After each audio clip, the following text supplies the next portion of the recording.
hay una contribución que puede tomarse en cuenta en relación sobre todo al avance de la cirugía. Porque si bien es cierto que la cirugía se enseñaba ya antes en la Real y Pontificia Universidad, que viene desde el siglo XVI, pero era una cirugía, era más bien teórica, era lectura de textos antiguos, galénicos, hipocráticos, etcétera, pero casi nunca iban al cadáver. Entonces el gobierno, tanto en España como aquí, se dan cuenta que les hacen falta cirujanos, sobre todo los que se dedican a cirujanos de guerra, a la atención de los soldados que participan en las diferentes luchas.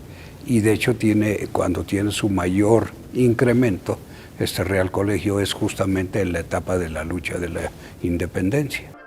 La existencia de hospitales de la Nueva España fue también factor del avance de la enseñanza y conocimiento médico. Tanto el antiguo Hospital Real de Naturales como en el colonial Hospital de San Andrés tenían salas de los enfermos como aún hoy día sucede en los nosocomios más modernos.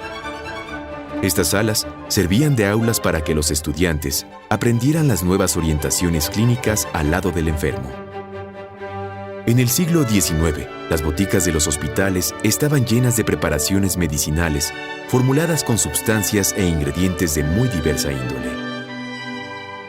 La medicina decimonónica dio cabida en mayor proporción que antes a las plantas medicinales mexicanas e investigó clínicamente sus efectos sobre la salud. Ejemplo de ello es la raíz de Michoacán, que servía como purgativo, o el estafiate, que tomó el lugar del ajenjo. Sin embargo, los avances durante los primeros años del siglo XIX eran todavía escasos y lentos. El veracruzano Manuel Eulogio Carpio así opinaba de la enseñanza de la medicina cuando recibió su diploma de bachiller en medicina en 1823.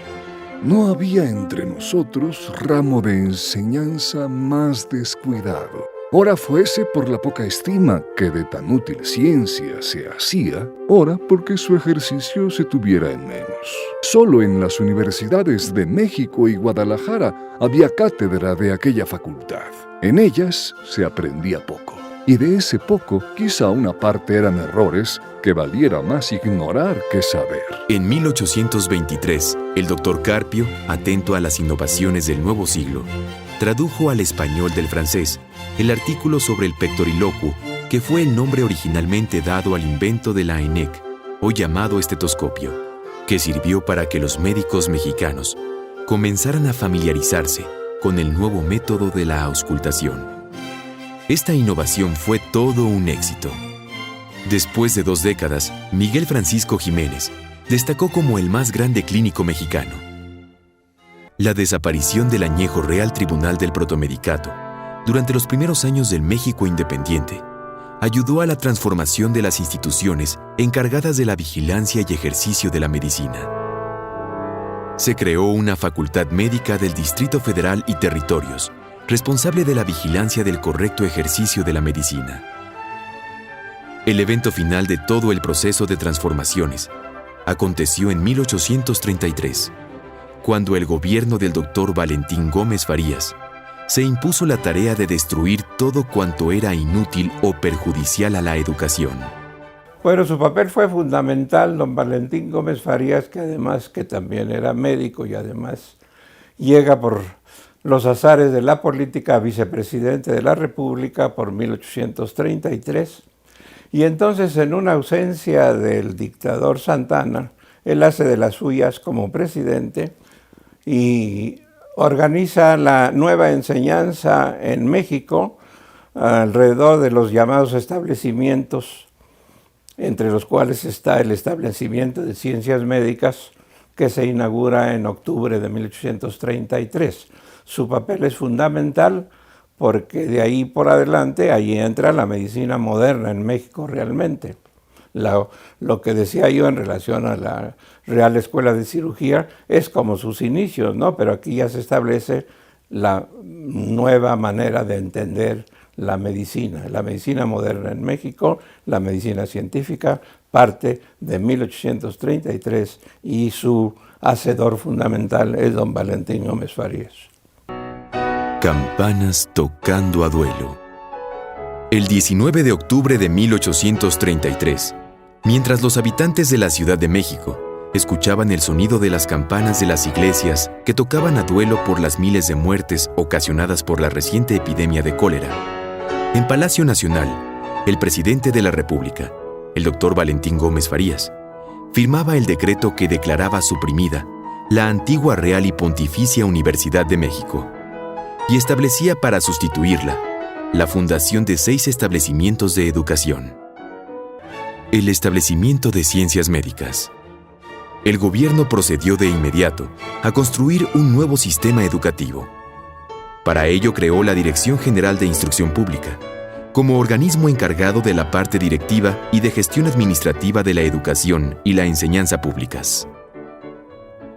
Su primera tarea fue la fundación de 6 escuelas dedicadas a impartir conocimientos en áreas específicas del saber.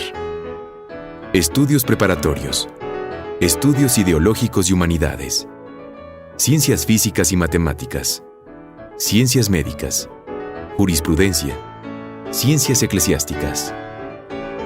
La Dirección General creó para el estudio de la medicina el establecimiento de ciencias médicas que fue fundado el 23 de octubre de 1833. El establecimiento de ciencias médicas tiene la ventaja de que une 2 carreras, propiamente dicho, que estaban separadas. La medicina por un lado y la cirugía. Y surge la carrera de médico cirujano que hasta nuestros días existe. Y esto nos da también inicio a una medicina científica mexicana, en la cual ya podemos hablar de todo un cuerpo de conocimientos que nos genera la curación.